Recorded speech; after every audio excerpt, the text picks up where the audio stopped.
వినాయక చవితి రోజున వినాయకుడికి పాలవిల్లి ఎలా కట్టాలి అనే విషయాన్ని తెలుపుతూ, అలాగే వినాయకుడికి ఎంతో ఇష్టమైన గరికతో తోరణాన్ని, అలాగే గరికతో మండపాన్ని ఏ విధంగా తయారు చేయవచ్చు అనే విషయాన్ని కూడా తెలుసుకుందాం. మరి మన హిందూ సాంప్రదాయంలో అనేక రకాల పూజలు చేస్తూ ఉంటాం. అందులో విభిన్నంగా వినాయక చవితికి మాత్రం పాలవిల్లిని కడుతూ ఉంటాం. కాబట్టి లక్ష్మీ కళతో కలకలలాడుతున్నటువంటి ఈ పాలవిల్లిని చాలా సులభంగా తక్కువ సమయంలోనే కట్టవచ్చండి. ఎలా కట్టవచ్చు అనే విషయాన్ని మనం ఇప్పుడు తెలుసుకుందాము. అలాగే వినాయక చవితి పండుగలో పాలవెల్లిని ఎందుకు కడతారు, అసలు పాలవెల్లి ఎలా కట్టాలి, ఒకసారి కట్టినటువంటి పాలవెల్లి మళ్ళీ పూజకు ఉపయోగించవచ్చా లేదా, పూజ పూర్తయిన తర్వాత పాలవెల్లిని ఏం చేయాలి, ఒకవేళ పండ్లకు తొడుములు గనక లేనట్లయితే ఎలా కట్టాలి, అందంగా ఎలా అలంకరించాలి అనే విషయాన్ని కూడా మీకు ఈరోజు వీడియోలో షేర్ చేస్తానండి. పూజా వీడియో ఎక్కడ స్కిప్ చేయకుండా చివరి వరకు చూడండి. అందరికీ నమస్కారం అండి. అందరు ఎలా ఉన్నారు, బాగున్నారా? నేను బాగున్నాను. మీరు ఇంకా బాగుండాలని మనస్ఫూర్తిగా కోరుకుంటున్నాను. మేము కొన్ని సంవత్సరాలుగా ఈ పాలవిల్లును అయితే పూజలో ఉపయోగించి మళ్ళీ పూజకు అయితే దాచుకుంటూ ఉంటామండి. చాలా సెంటిమెంట్ అనమాట. ఎంత సెంటిమెంట్తో కూడుకున్నటువంటి ఈ పాలవిల్లుని ఒకసారి కొనుక్కున్న తర్వాత పూజలో మళ్ళీ ఉపయోగించవచ్చా అంటే ఉపయోగించవచ్చండి. కాబట్టి ముందుగానే శుభ్రం చేసుకొని పక్కన పెట్టుకోవాలి. మళ్ళీ వచ్చే ఏడాదికి ఈ పాలవెల్లిని తీస్తాం కదా, అందుకని జాగ్రత్తగా భద్రపరుచుకోవాలి. ముందుగా నేను నీటితో కడిగి ఆ తర్వాత ఒక క్లాత్ అయితే తీసుకున్నానండి. పసుపులో ముంచి ఇక్కడ పసుపు అయితే రాస్తున్నాను కదా. ఎందుకు ఇలా చేస్తున్నానంటే మొత్తం మేకులు అయితే ఉంటాయండి పాలవెల్లికి, కాబట్టి కొంచెం జాగ్రత్తగా రాయాలి. అదే క్లాత్తో కానీ లేదా కాటన్తో కానీ ఈ విధంగా పసుపు ముంచి రాసినట్లయితే చేతికి అవి గుచ్చుకోకుండా ఉంటాయి. గణపతి పూజ అంటేనే ప్రకృతి ఆరాధన. వినాయక చవితి పండుగలో ఎక్కువగా మనం పండ్లు, అలాగే గరిక, మామిడి ఆకులు, పత్రి అంటూ ఎన్నో రకాలైన ప్రకృతికి సంబంధించిన ఆకులు ఇవన్నీ కూడా ఉపయోగిస్తూ ఉంటాం కదండి. అందుకని గణపతి పూజ అంటేనే ప్రకృతి ఆరాధన. గణాలకు అధిపతి, తొలి పూజ అందుకునే దేవతామూర్తి కూడా. గణపతిని పూజించినట్లయితే ముక్కోటి దేవతను పూజించినట్లే. అదేంటండి అని అంటారా?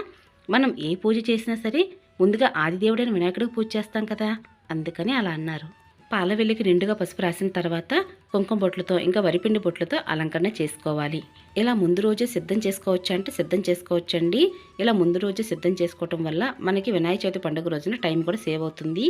పాలవెల్లి అనేది చెక్కలోనే కాకుండా ఇప్పుడు వెండిలోను, అలాగే జర్మన్ సిల్వర్లోను, బ్రాస్లోను అవైలబుల్గా ఉంటున్నాయి. కాబట్టి మీ శక్తి కొలది ఏ పాలవెల్లి అయినా సరే పూజలో పెట్టి కట్టవచ్చండి. ఎంత అందంగా పాలవెల్లిని మనం కడతామో అంతే అందంగా పండ్లను కూడా ముందుగానే శుభ్రం చేసి పాలవెల్లికి వేలాడదీస్తాం కదా. మరి ఆ పండ్లను ముందుగానే శుభ్రం చేసి కడిగి పక్కన పెట్టుకోవాలి. ఇంకా మామిడి ఆకులు, పువ్వులు, వినాయకుడికి ఎర్రటి పువ్వులు అంటే చాలా ఇష్టం అండి. అందులోని ఎర్రటి మందారాలు అంటే చాలా ఇష్టము. ఈ పండ్లను వేలాడి తీయటం కోసం ఒక తెల్లటి దారబంతి అయితే కావాలండి.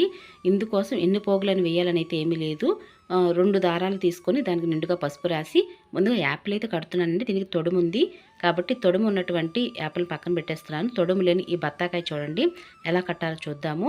మీ దగ్గర టూత్ పిక్స్ ఉన్నట్లయితే ఈ టూత్ పిక్ని చివరి భాగాన్ని తీసుకొని ఇందులో తొడుము అయితే ఉంది చూసారా, అది తీసేసి దానికి తగ్గట్టుగా లోన్కి గట్టిగా దుర్చేయండి. చాలా అంటే చాలా స్ట్రాంగ్గా ఉంటుందండి, అస్సలు ఊడదు.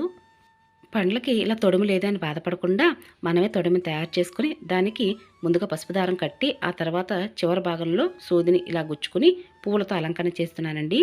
పువ్వు ఇంకా పండు కలిపి ఈ విధంగా వినాయకునికి పాలవెల్లి కట్టేటప్పుడు చాలా అందంగా కనిపిస్తుంది. ఇంకా ఇవే కాకుండా మనం మామిడి ఆకులు, తమలపాకులు ఏ ఆకులు ఉన్నా సరే ఈ విధంగా కట్టవచ్చు. పండుకి చాలా అంటే చాలా అందంగా కనిపిస్తాయి. మా చిన్నతనంలో మా అమ్మ ఈ పనులన్నీ మాకే అప్పచెప్పేదండి. ఎందుకు అంటే అమ్మ ఒక్కతే పనులు అవి చేసుకోవాలి కదా, వంట కార్యక్రమం అది మాకు అప్పచెప్పేది కాదండి. ఎందుకంటే చిన్నవాళ్ళం కాబట్టి మాకు తెలియదు. కాబట్టి అమ్మే కుడుములు, అప్పాలు, పాల తాలికలు, పరమన్నం ఇవన్నీ కూడా వండుతూ ఉండేది. ఇక పాలవెల్లి కట్టడము, ఈ విధంగా పండ్లని శుభ్రం చేయటము, పాలవెల్లిని శుభ్రం చేసి పసుపు కుంకుమతో అలంకరణ చేయడం ఇవన్నీ కూడా మేమే చేసేవాళ్ళం. కాబట్టి ఆ రకంగాను ఏ విధంగా అందంగా అలంకరణ చేయవచ్చు అనే విషయం మీద నేను మా అక్క చర్చించుకుని మరీ ఈ విధంగా అలంకరణ చేసేవాళ్ళమండి. ఇప్పుడు ఆ విషయాలన్నీ గుర్తుకు వచ్చి చాలా సంతోషం అనిపించినప్పటికీ కూడా ఎప్పటికీ కూడా అక్క నేను కలిసి ఈ విధంగా పండుగనైతే పంచుకుంటూ పూజ అయితే చేయలేం కదా. ఎవరి జీవితాలు వాళ్ళవి. వారి కుటుంబాన్ని అనుసరించి పూజలైతే అక్కడే చేసుకుంటాం కదా. ఇక అలాగే మీరు కూడా అన్నా చెల్లెలు, అక్క తమ్ముళ్ళు, సిస్టర్స్ అందరూ కూడా మీరు కూడా ఇలానే చేసుంటారు కదా. మీ అనుభవాలను కూడా కింద కామెంట్ సెక్షన్లో తెలియచేయండి. మీ అందరికి కూడా ఈ వీడియో షేర్ చేయడం అనేది నాకు చాలా అంటే చాలా సంతోషంగా ఉంది. ఆ సంతోషాన్ని నేను చెప్పలేను. ఎందుకంటే మనకి ఎప్పుడు కూడా గోల్డెన్ డేస్ అనేవి పాఠశాలవే అంటారు. అంటే స్కూల్ డేస్నే మనం గోల్డెన్ డేస్ అంటాం. కానీ మనం ఇలా సిస్టర్స్తో కానీ బ్రదర్స్తో కానీ పంచుకునే సమయాన్ని కూడా గోల్డెన్ డేస్ అని చెప్పాలి. ఎవరు ఎంత బాగా అందంగా అలంకరణ చేసిన విషయాన్ని అమ్మ వచ్చి మాకు మార్కులు వేస్తుందనమాట. అమ్మ వచ్చిన తర్వాత, అమ్మ ఇది నేను కట్టానమ్మా, అమ్మ ఇది నేను కట్టానమ్మా అని అంటే, చాలా బాగుంది చిన్నోడా, చాలా బాగుంది పెద్దోడా అని చెప్పి మా అమ్మ అయితే 10కి 8 మార్కులు 9 మార్కులు వేస్తూ ఉండేది. చాలా సంతోషం అనిపించేదండి. మీకు ఇవన్నీ చెప్తుంటే అవన్నీ నాకు గుర్తొస్తున్నాయి. ఇంకా మొక్కజొన్న పొత్తులండి. ఈ మొక్కజొన్న పొత్తులకి ఒక్కొక్క సంవత్సరం ఒక్కొక్క రకంగా అయితే మేము అలంకరణ చేసేవాళ్ళం. ఇప్పుడైతే స్వస్తిక్ వేస్తున్నాను, కానీ అప్పట్లో స్వస్తిక్ అని ఓం అని తెలిసేది కాదు.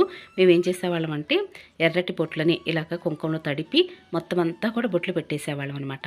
ఇక ఇప్పుడైతే ఓం అని స్వస్తిక్ అని ఇవన్నీ వేస్తే మంచిదని తెలుసుకుని మరి వేస్తున్నాము. మొక్కజొన్న కండెలను అయితే వెనక మాలకి తిప్పేసి పీచంతా తీసేసి ఆ మొక్కజొన్న కండెని అలానే కట్టేవాళ్ళమండి. కానీ ఓము స్వస్తిక్ వేయడం కుదరదు కాబట్టి నేనేం చేస్తున్నానంటే ఇట్లా నిండుగా పసుపు రాసి స్వస్తిక్ వేసి సూది దారంతో ఇలా కొంచెం గట్టిగా గుర్చి పండులో నుంచి చెక్కకి కట్టే విధంగా, అంటే పాలవెల్లి కట్టే విధంగా ఈ విధంగా సిద్ధం చేస్తున్నానండి. చాలా అంటే చాలా సులువు, అందంగానూ కనిపిస్తుంది పాలవెల్లి ఇలా కట్టినట్లయితే. పూజలు ఎక్కువ పత్రి లేకపోయినా, పువ్వులు ఎక్కువగా ఇంటికి తీసుకురాకపోయినా, అంటే ఎక్కువ రేట్లు అవి ఉంటాయి కదండి పండుగ సమయాల్లో. ఆ సమయంలో మేము ఏం చేసేవాళ్ళమంటే ఈ విధంగా ముందుగానే తొడుములేని ఒక పండుని తీసుకున్నాను కదా, దానికి టూత్పిక్ పెట్టేశాను, దారం కట్టేశాను, చివరి భాగాన్ని సూది ఎక్కించుకున్నాను. శాటన్ రిబ్బన్ ఉంటుంది కదండి, ఏ రిబ్బన్ అయినా, లేదా చిన్నప్పుడు జడలు వేసుకునేటప్పుడు రిబ్బన్లు అవి వాడుతూ ఉంటాం కదా, అవైనా సరే ఆ రిబ్బన్లు అయినా సరే ఈ విధంగా చుట్టి ఆ తర్వాత పూసలు ఎక్కించేవాళ్ళం. ఈ విధంగా అక్కయితే బాగా అలంకరణ చేసేదండి. నేనైతే మాత్రం ఆకులు పువ్వులు ఉంటే గబగబా కుట్టేసి పక్కనకి వెళ్ళి టీవీ చూస్తూ ఉండేదాన్ని. మా అక్క మాత్రం క్రియేటివిటీగా ఏ పనైనా చేస్తూ ఉండేది. ఈ ఆలోచన మాత్రం మా అక్కదేనండి. మీరు ఏవైనా మార్కులు వేయగలిగితే మాత్రం మా అక్కకు మాత్రమే వేయండి. మీకు ఈ చిన్న ఆలోచన నచ్చినా కూడా కింద కామెంట్ సెక్షన్లో తెలియచేయండి. కొన్ని పూసలు అయితే సూదికి ఎక్కడం లేదండి. అలాంటప్పుడు ఏం చేయాలంటే కొద్దిగా తడి చేసి పసుపు ఎక్కువగా రాసి ఇలా పూస్తా కనుక ఎక్కించినట్లయితే వెంటనే ఎక్కుతుందండి. పెద్ద ఇబ్బంది ఏమి ఉండదు. ఇవన్నీ కూడా పిల్లలకి మీరు ఇలా చేయండి ఇలా చేయండి అని చెప్పండి. చక్కగా వాళ్ళే పాలవిలునైతే అందంగా అలంకరణ చేస్తారు. వారి ఆలోచనకి వదిలేసేయండి. ఎందుకంటే క్రియేటివిటీ అనేది ఎవరి సొత్తు కాదండి. కాబట్టి పిల్లల్లో కూడా మంచి క్రియేటివిటీ ఉంటుంది. అదంతా కూడా మీరు బయట తీసిన వాళ్ళు అవుతారు. ఒక్కసారి వారికి ఇదైతే అప్పచెప్పండి, ఇక వారి ఆలోచనలను చూసి మీరే ఆశ్చర్యపోతారు. ఇలా పిల్లలు రెడీ చేస్తున్నప్పుడు వారి పక్కనే కూర్చొని వినాయక చవితి పండుగలో అసలు పాలవెల్లి ఎందుకు కడతారు అనే విషయాన్ని కూడా చెప్తూ ఉండండి. అసలు ఎందుకు కడతారు పాలవెల్లిని వినాయక చవితి పండుగలో అంటే, ఆకాశంలోని నక్షత్రాల సమూహాన్ని పాలపొంత అని అంటారు. దీనిని పాలవెల్లితో పోలుస్తారు. పాలవెల్లిని పాలపొంత అనుకుంటే అందులోనూ ఉండే నక్షత్రాలు మనం కట్టే కాయలు. కాబట్టి ప్రకృతిలో సృష్టి స్థితి లయ అనే 3 స్థితులు ఉన్నట్లే గణేశుని పూజలో ఈ 3 స్థితులను ప్రతీకలుగా చెప్తుంది. ఈ భూమిని సృష్టి సూచించేందుకు మట్టి ప్రతిమను జీవాన్ని, స్థితిని సూచించేందుకు పత్రిని, ఆకాశం లయని సూచించేందుకు పాలవెల్లిని ఉంచి పూజిస్తారు. పాలవెల్లి చతురస్రాకారంలో ఉంటుంది. ఉండే 4 దిక్కులను అన్ని దిక్కుల్లో ఉండే దేవతలను పూజించినట్లే పసుపు రాసి కుంకుమ బొట్లు పెట్టిన పాలవెల్లి గణేశుని పూజలో కడతారు. అంతేనండి, చాలా సులభం అనమాట. ఈ విషయాలు కూడా పిల్లలకి చెబుతూ పాలవెల్లి ఎలా కట్టాలి, అసలు ఎందుకు కడతానే విషయం కూడా తెలియజేయవచ్చు. ఇక వినాయకుని పూజలో పీటను కూడా ఏర్పరుస్తూ ఉంటాం కదా, మరి వినాయకుడికి ఆసనం అనేది ఏర్పరచాలి. అందుకు పూజాపీటను ముందుగానే నీటితో కడిగి పసుపు రాసి కుంకుమ బొట్లు పెట్టి వరిపిండితో ముగ్గులు అనేవి వేయాలి. వినాయక చవితి పండుగలో పిల్లల పుస్తకాలు కూడా నిండుగా పసుపు రాసి కుంకుమ బొట్లు అవి పెట్టి వినాయకుని మండపానికి పక్కనే ఈ పుస్తకాలు అవి పెట్టి పూజలు అవి చేస్తూ ఉంటాం కదా. మేమైతే ఆ పుస్తకాలలో ఓం అని స్వస్తిక్ అని పెద్ద పెద్దగా రాసేవాళ్ళం అనమాట. ఎంత పెద్దగా రాస్తే వినాయకుడు అంత బాగా ఆశీర్వదిస్తాడు, చదువు బాగా వస్తుందని ఒక ఉద్దేశంతో అలా చేసేవాళ్ళం అండి. ఇప్పుడైతే చిన్న చొక్క అనమాట పసుపు, అలాగే చిన్న చొక్క కుంకుమ పెడుతూ ఉంటారు. మేమైతే అప్పట్లో అలా చేసేవాళ్ళం. ముగ్గులు వేయడం కొంచెం ఇబ్బంది అయితే మాత్రం ఇటువంటి స్టెన్సిల్స్ ఉంటాయండి. స్టెన్సిల్స్ మీద కొద్దిగా వరిపిండి వేసినట్లయితే స్వస్తిక్ చూసారు ఎంత అందంగా కనిపిస్తుందో. కమల పుష్పాలు, అలాగే స్వస్తిక్, స్వామివారి పాదాలు, ఈ విధంగా పూజాపీటను అయితే సిద్ధం చేసుకోవాలి. ఇక పాలవెల్లి ఎలా కట్టాలి అంటే, కాటన్ థ్రెడ్ కానీ పురుకోస కానీ ఎటువంటి వైర్లు ఉన్నా కూడా కిటికీకి ఈ విధంగా కట్టుకోవచ్చండి. మేము అపార్ట్మెంట్స్లో ఉంటామండి, మరి మేము ఎలా కట్టాలి అంటే, మనకి హుక్స్ అవి ఉంటాయి కదండి, ఆన్లైన్లో అవైలబుల్గా ఉంటాయి. వాటినైనా లేదా ఒక మేకు కొట్టైనా సరే మీరు ఎక్కడైనా సరే ఇంట్లో అనేది పూజ చేయవచ్చు. కానీ ఉత్తర దిక్కులో కనుక వినాయక చవితి పండుగకి పాలవెల్లి కడితే చాలా అంటే చాలా మంచిది. మీకు అవైలబిలిటీ ఉంటే మాత్రం తప్పనిసరిగా ఇంటికి ఉత్తర దిక్కున మీరు ఈ పాలవెల్లిని అయితే ఏర్పరచడానికి ట్రై చేయండి.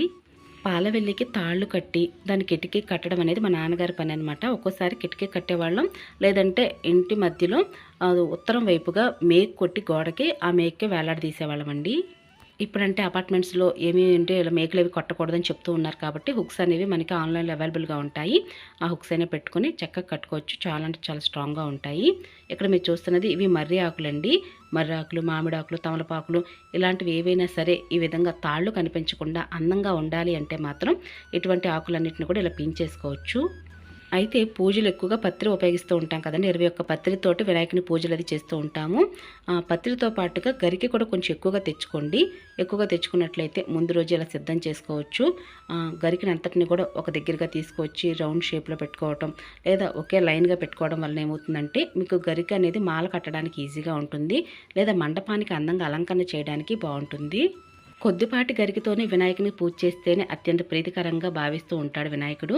అటువంటిది గరిక మండపాన్ని కనుక మనం ఏర్పరిచినట్లయితే అక్కడ నివాసం ఉంటారని చెప్తూ ఉంటారండి. ఎక్కడైతే గరిక మండపం ఉంటుందో అక్కడ వినాయకుడు స్థిర నివాసం ఏర్పరచుకొని ఉంటారు అని చెప్తూ ఉంటారు. కాబట్టి ఇలా మా అత్తగారు అయితే గరికతో తోరణాన్ని కడుతున్నారండి. ఆ విధంగా గరిక మండపాన్ని కూడా తయారు చేద్దాము.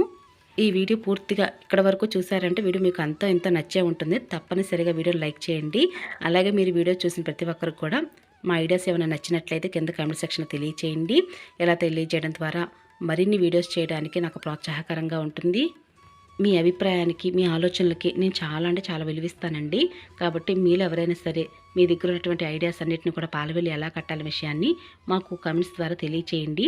మరి వచ్చే ఏడాదిలోపు నేను వీడియో మళ్ళీ షేర్ చేయాలి కాబట్టి అప్పుడు మీ అందరూ తప్పనిసరిగా వీడియోస్ ద్వారా కామెంట్లు అన్నీ కూడా చదివి మరి అవన్నీ నేను అమలుపరుస్తానండి.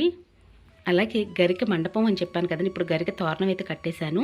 ఇక గరిక మండపం ఎలా తయారు చేయాలి అంటే అరిటాకులు తీసుకొని పాలవెల్లి పైన ఈ విధంగా ఏర్పరచాలి. ఇక గరిక అంతటిని కూడా ఆ అరిటాకుల మీద వేసేయాలండి. కొంత పత్రి కూడా వేయవచ్చండి, కానీ గరిక అంటే వినాయకుని చాలా అంటే చాలా ప్రీతి. ఇలా గరిక అంతా మండపం పైన వేసిన తర్వాత ఇంకా మర్రి ఆకులు కానీ లేదా మీరు మామిడి ఆకులు, తమలపాకులతో అలంకరణ చేశారు కదా, పసుపు కుంకుమతో అలంకరణ చేయండి. చిటికెడు పసుపు కుంకుమతో అలంకరణ చేస్తే ఆ మండపానికి చాలా అందాన్ని తీసుకొస్తుంది. మండపాన్ని మీరు గమనించినట్లయితే పసుపు, ఎరుపు, పచ్చ ఈ 3 రంగులు మాత్రమే కనిపిస్తూ ఎంత అందంగా తయారైంది కదూ. ఇంకా పూజలు మరింత అందాన్ని తీసుకురావాలి అంటే మాత్రం పాలవెల్లి కట్టక ముందే ఒక క్లాత్ అనేది, బ్యాక్గ్రౌండ్ క్లాత్ అనేది వేసుకోవచ్చండి. అది మనం కట్టేటటువంటి పాలవెల్లికి కాంట్రాస్ట్గా ఉండాలి. అప్పుడే ఇంకా అందంగా కనిపిస్తుంది పాలవెల్లి అనేది. ఇంకా మండపాన్ని మీరు గమనించినట్లయితే ఆవు, దూడ ఉన్నటువంటి ఒక ఫ్రేమ్ అయితే పూజలో పెట్టానండి. ఇలా బ్యాక్గ్రౌండ్ పెట్టుకున్న తర్వాత ఎదురైతే వినాయకుడి ప్రతిమను పెడతాను. ఈ మట్టి ప్రమిద కూడా నేనే తయారు చేస్తానండి ప్రతి సంవత్సరము. ఆల్రెడీ మన ఛానల్లో మట్టి వినాయకుని సులువుగా ఏ విధంగా తయారు చేయవచ్చు అనే విషయాన్ని ఒక వీడియో ద్వారా పోస్ట్ చేస్తున్నానండి. లింక్ డిస్క్రిప్షన్లో ప్రొవైడ్ చేస్తాను. ఇక ఇదేనండి ఈరోజు వీడియో. మీ అందరికి నచ్చింది, యూస్ఫుల్ అవుతుంది అనుకుంటున్నాను. మరొక మంచి వీడియోతో మళ్ళీ కలుసుకుంటానండి. ఇక అప్పటి వరకు నమస్కారం అండి.